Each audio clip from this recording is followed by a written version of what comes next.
Is there 0 Phantom Knights? Oh my gosh. The new fusion spell is taking over her. On the other hand, Eldlich is able to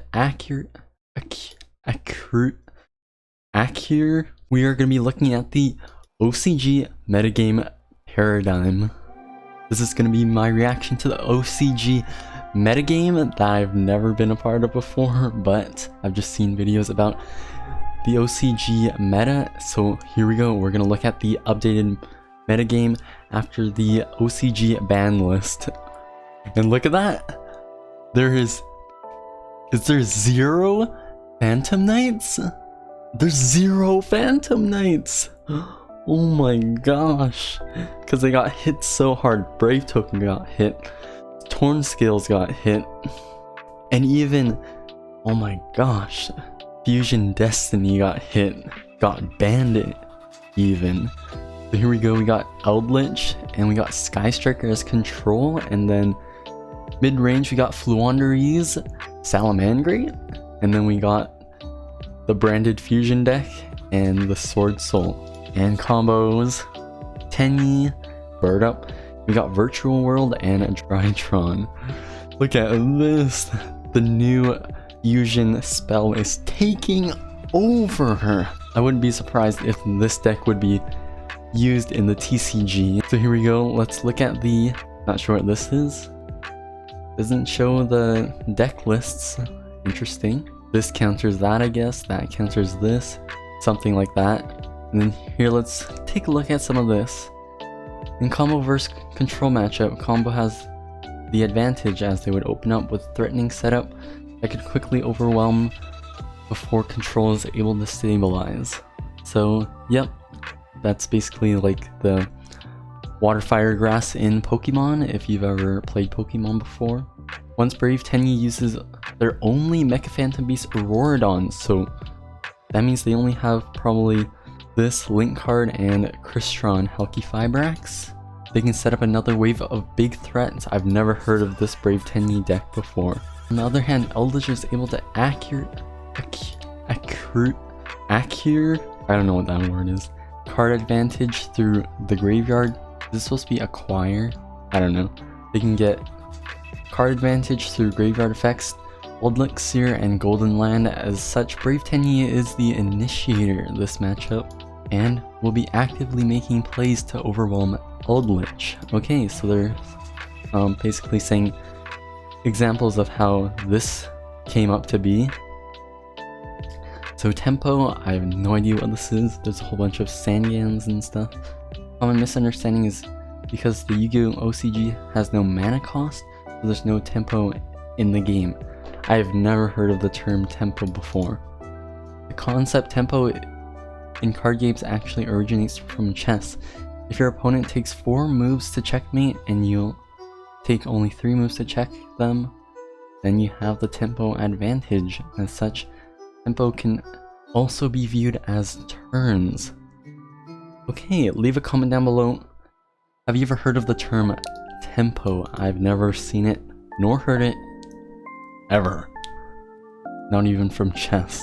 There's no Tempo. Let's take a look at this. Turn 1, 1000. I don't know what the numbers are. Yeah, I really don't know. 1 Sangan equals 1000, but that doesn't add up with 2 equaling 3000, and it goes by turns, but meh. Similarly, okay, it says here, similarly in Yu-Gi-Oh, if the opponent only normal summoned 1 attack 1000 monster per turn, they would take 4 turns to cumulatively deal over 8000 damage. 4 turns? But if you summon 4...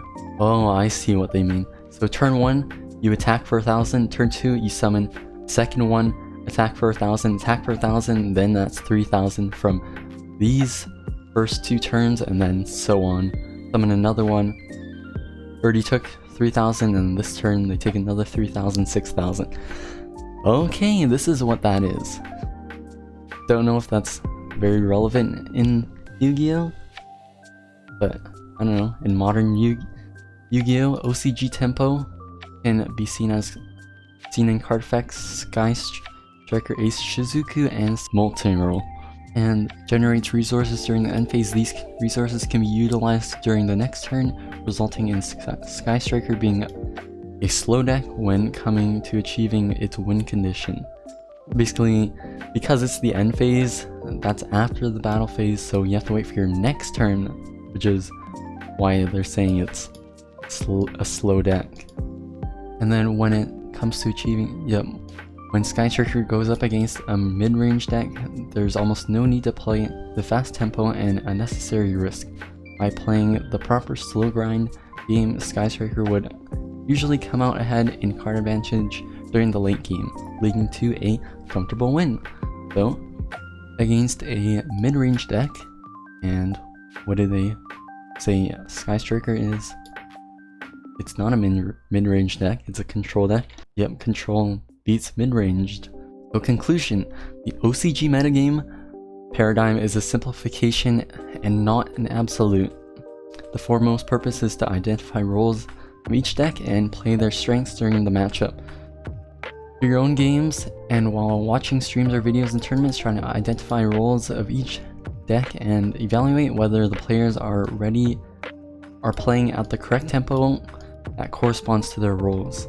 Because this is a new post and they are indeed explaining what tempo is and where it originates, I don't know if this is gonna apply to your strategy for Yu-Gi-Oh! And maybe this might also apply to your strategy in Yu-Gi-Oh! As well. Balancing, if you were like a control deck, balancing against trying to beat combos because that's what you're weak to, and also beating mid-range decks as well. There are no deck lists here, which is unexpected in my opinion.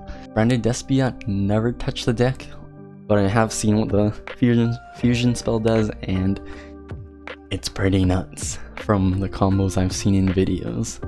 I'll leave the link to this page in the description below. Be sure to hit that like button, subscribe, turn the bell on, share this video. Also, if you have any ideas of Yu-Gi-Oh content you want to see from me, comment down below. Maybe Phantom Knight is in this other? Not sure.